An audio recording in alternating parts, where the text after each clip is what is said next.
Hello friends, welcome back to my new video guys and my YouTube channel guys. Today when we are going to talk about guys oppo phone setting guys, and today video title is guys mobile network problem guys. How can we solve in oppo phone device? Friends, you have guys your phone mobile network problem.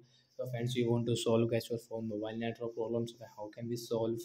Today we will talk about. So without waste time guys, we will on our phone setting guys.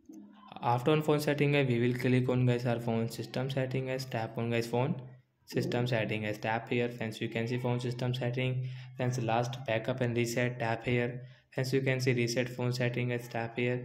As you can see mobile network setting guys, we will tap here, and guys you will have to draw guys your pattern lock setting guys. So friends, you have guys your pattern lock and you have any password.